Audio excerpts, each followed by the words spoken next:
Cyber security ఎవరు నేర్చుకోవచ్చు? Career gap వాళ్ళు, ఫ్రెషర్స్ నేర్చుకోవచ్చా? కాల్స్ ఉన్నాయా? అండ్ కోడింగ్ లేని జాబ్స్ మనము ఇక్కడ నేర్చుకోవచ్చా? కోడింగ్ లేని జాబ్స్ సైబర్ సెక్యూరిటీలో ఉన్నాయా? సో దాని పరిస్థితి ఎలా ఉంది?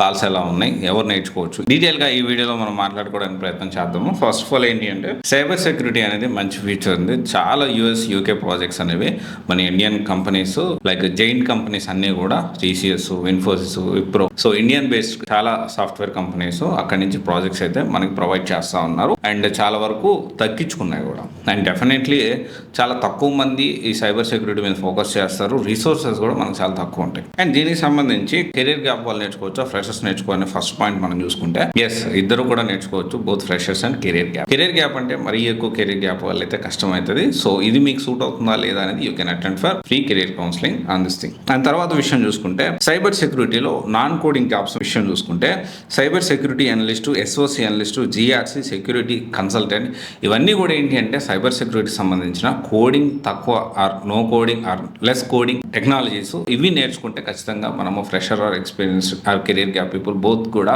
కాల్స్ అయితే ఉన్నాయి. వేరియాస్ దీనికి సంబంధించిన స్కిల్స్ ఏం అవసరం అంటే networking, security tools, documentation, analytical thinking అయితే అవసరం పడుతుంది. And various cyber security coding jobs ఉంది, స్క్రిప్ట్ ఆటోమేషన్ టెస్టింగ్ కానీ, బిల్డ్ టాస్కింగ్ కానీ, బిల్డ్ సెక్యూరిటీ టూల్స్ కానీ, ఇవన్నీ కూడా ఏంటి అంటే కోడింగ్కి సంబంధించి జాబ్ రోల్స్ కూడా మనం చూసుకుంటే security engineer, malware analyst and tester, security automation కూడా ఉంది. అండ్ ఇవన్నీ కూడా ఉన్నాయి. దీనికి కావాల్సిన పైథాన్, జావా, నెట్వర్కింగ్ కాన్సెప్ట్స్ అయితే మనం ఫోకస్ చేయాల్సి ఉంటుంది. అండ్ సైబర్ సెక్యూరిటీకి సంబంధించి చాలా మంది జాబ్ గ్యారంటీ ప్రోగ్రామ్ అని అది ఇది అని చెప్తా ఉన్నారు, విచ్ ఇస్ కంప్లీట్లీ మనం ఆలోచించి డెసిషన్ తీసుకోవాలి. అమీర్పేటలో దీనికి బాగా ఒక ఇన్స్టిట్యూట్ బాగా ప్రచారం చేస్తూ ఉంది. సో ఇది నేను ఏం చెప్పదలుచుకున్నానంటే సైబర్ సెక్యూరిటీకి సంబంధించి సో తక్కువ ఖర్చులో మంచి క్వాలిటీగా మనం ఎక్కడ ప్రొవైడ్ చేస్తారంటే Swiss technologies located at Madhapur. So అంటే కోర్స్తో పాటు ప్లేస్మెంట్ అసిస్టెన్స్ కూడా వీళ్ళు ప్రొవైడ్ చేయడం జరుగుతుంది అండ్ విత్ చాలా తక్కువ కాస్ట్ తోటి.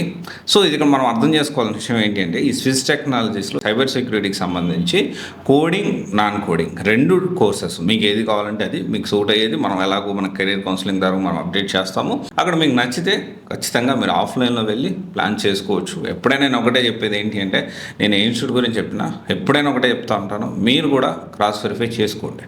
ఎందుకంటే కొన్ని ఇన్స్టిట్యూట్లు ఉంటాయి, కొన్ని రోజులు ఒక దగ్గర, ఇంకొన్ని రోజులు ఒక దగ్గర, అట్లా కాకుండా దాదాపు 12 నుంచి 15 సంవత్సరాల నుంచి సేమ్ ప్లేస్లో ఉన్నారు. సో జెన్యున్గా చేస్తున్నారు కాబట్టి అక్కడ ఉండగలుగుతున్నారు. First important point. అండ్ ఇంకోటి వచ్చేసి ఏంటి అంటే ఈ సైబర్ సెక్యూరిటీకి చాలా మంచిగా ఫ్యూచర్ అనేది ఉంది. రిసోర్సెస్ అనేవి అంటే ప్రొవైడ్ చేసే వాళ్ళు చాలా తక్కువ మంది ఉన్నారు. అది కూడా క్వాలిటీగా ప్రొవైడ్ చేస్తూ కోచింగ్ అనేది యాక్సెసిబిలిటీ, అఫోర్డబిలిటీ అండ్ కాస్ట్ కూడా మినిమల్ కాస్ట్ వీళ్ళు తీసుకుంటా ఉన్నారు. మాదాపూర్లో ఐఎం సొసైటీ దగ్గర ఉంటుంది. సో ఒకసారి విజిట్ చేయండి మీకు ఒకవేళ ఇంట్రెస్టెడ్ ఉంటే సైబర్ సెక్యూరిటీ. ఒకవేళ మీకు సైబర్ సెక్యూరిటీకి సంబంధించి మీకు సూట్ అవుతుందా లేదా తెలుసుకోవాలి, ఎక్కువ కెరీర్ గ్యాప్ ఉంది లేకపోతే ఫ్రెషర్, మీ బ్యాక్గ్రౌండ్, స్టడీ బ్యాక్గ్రౌండ్ దాన్ని బట్టి తెలుసుకోవాలి అనుకుంటే definitely you can contact to the given number. Thank you.